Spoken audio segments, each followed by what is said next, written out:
So who's ready for space jump? Making the spin boost completely obsolete. That's why I don't like the spin boost. It's nice, but it's completely made obsolete at this point. You don't need spin boost. If you just give a space jump instead of that, and change up a bit of how the game progresses, that would be interesting. It would also incentivize you to be a bit more reckless with the Emmys, because of the ability to jump across gaps. And instead of the spin boost, you could have done something else, or maybe have spin boost be an optional power-up like the spring ball in Super Metroid, where, yeah, it's nice, but it's not needed at all.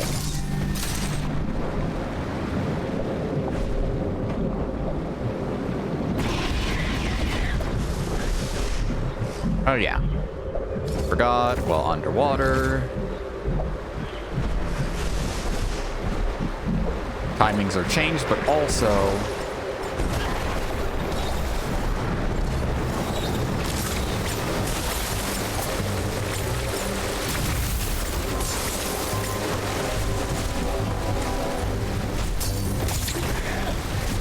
oh yeah. And the little sequence break thing that I mentioned. Upon entering this area, I could have gotten this power-up if I had done that. So basically, I'm going to do a bit of a back and forth.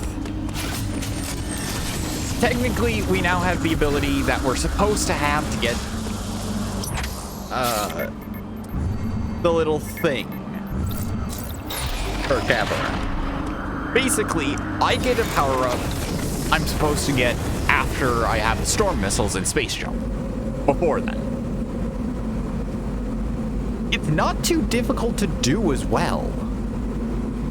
It's just the fact that I didn't think about it.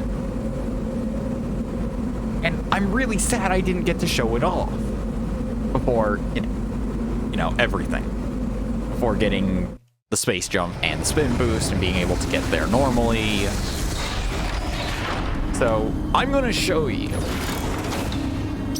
So, okay. Basically, with this, that locks off our path there. We're supposed to use this, go through, up, around, and just go through a lot of stuff to backtrack, really. So, essentially, as I see it, you're supposed to do a whole bunch of backtracking to get to where you need to go. Where, in fact, and this could be just the natural way of getting this thing.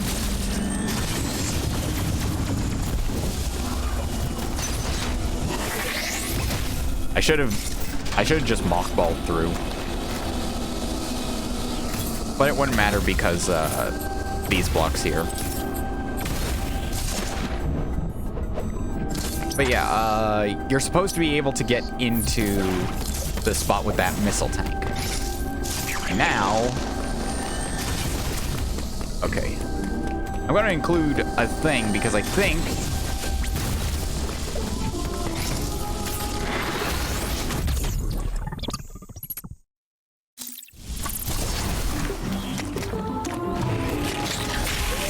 yep.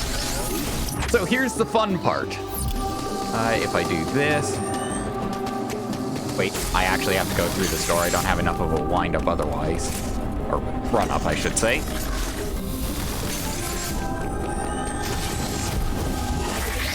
Up we go. I was not spaced properly.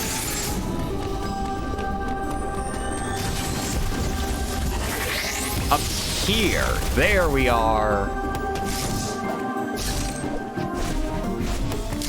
Now, this energy part is easier to get with the space jump, I'll admit. Otherwise, yeah, you have a save station right here, which I will activate and use gladly. The only reason I didn't come back to show off how you do all the stuff I'm doing without the space jump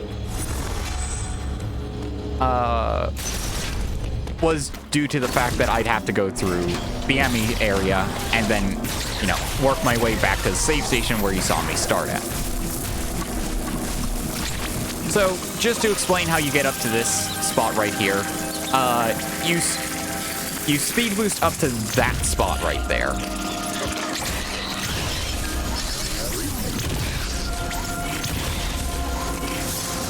All right, who's ready for a boss we technically are and are not supposed to fight yet? Yeah. Technically, I think we're supposed to fight this boss once we have the screw attack, since that's what those blocks are, screw attack blocks. But for me, I'm going with the simple answer of bugger it. Let's show off something cool.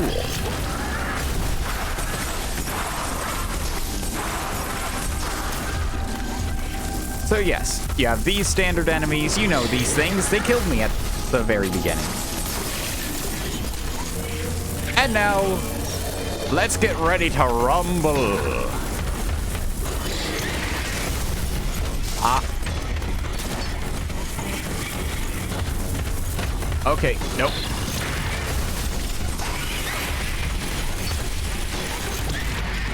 Okay.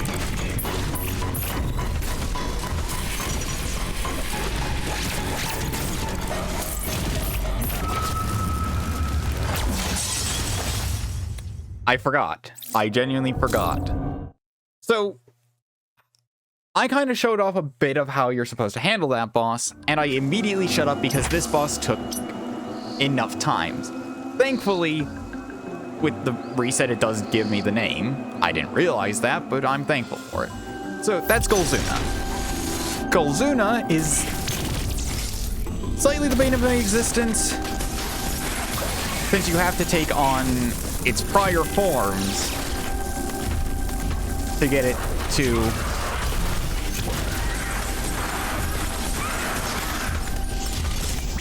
also, I realize I have okay, that's weird. Okay, Golzuna, let's do this.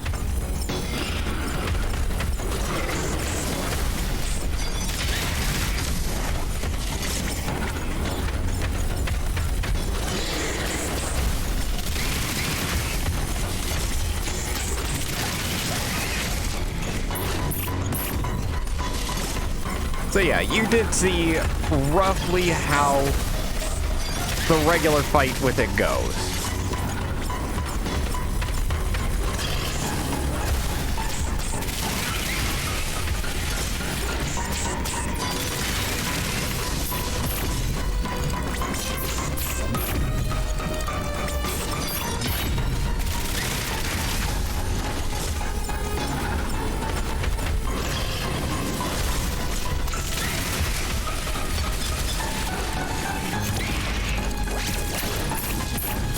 And that was just a bit of the maneuvering shown if you don't have the space jump.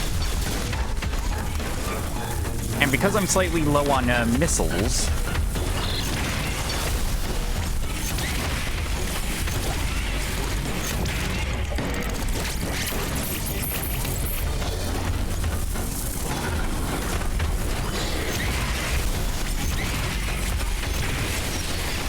and yeah, Golzuna's a lot easier when you have, you know, the space jump and the storm missiles, because storm missiles allow you to just lay on the damage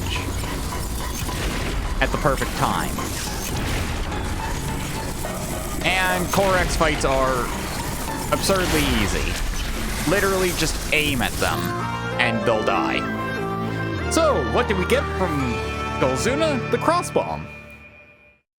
A power-up that I'm actually very excited about and want to see a bit more of in other games, since you now have an upgrade to your bombs. Hold down R and press Y to be propelled horizontally and vertically, especially since its blast extends further than normal.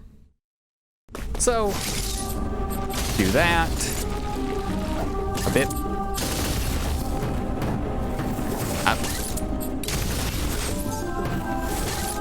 Jerk. Sometimes it's a bit weird to get into certain spots, and yep. I just wanted to show off that that is indeed something we have to use the crossbomb to get across. And the same up here. That's just screw attack block. And that's kind of why we need the screw attack. We would have gotten the cross bombs later, but you would have been able to immediately progress with stuff. But with the cross bombs now, I can actually go back, and because it isn't too far, I can grab that one power-up I could have gotten. Sorry about that. So, just a quick trip back into Ferenia for something that, honestly, if I get it down the first time, shouldn't be too bad. And all things considered, I'm meant to go through Ferenia for Gavrin a bit of a weird way. I think I'm supposed to backtrack a lot to get to the next objective, because I'm trying to remember the way you progress normally. Basically, I sequence the cross bombs early. And, I mean, really, as soon as you're able to get to the room that has that slope,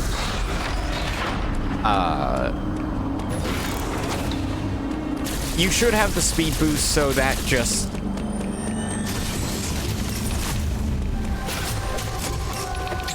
Also, yeah, you're supposed to use the wind-up from outside for this, but, I say nay. Accidentally did that, but hey.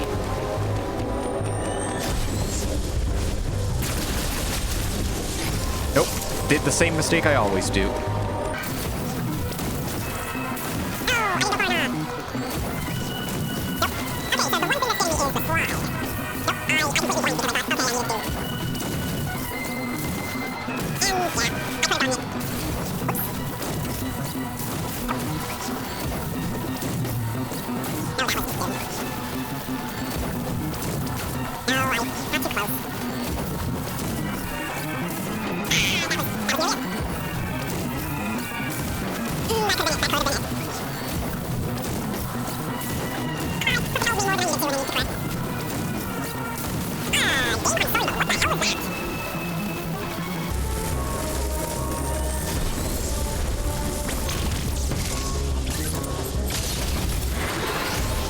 There we are. So yes, that is how you're slightly meant to get that, and you don't need the space jump for it. Since stop here, just do that, and you kind of need the diffusion beam to get that open. And yeah, that up there is just nothing. That's kind of a red herring.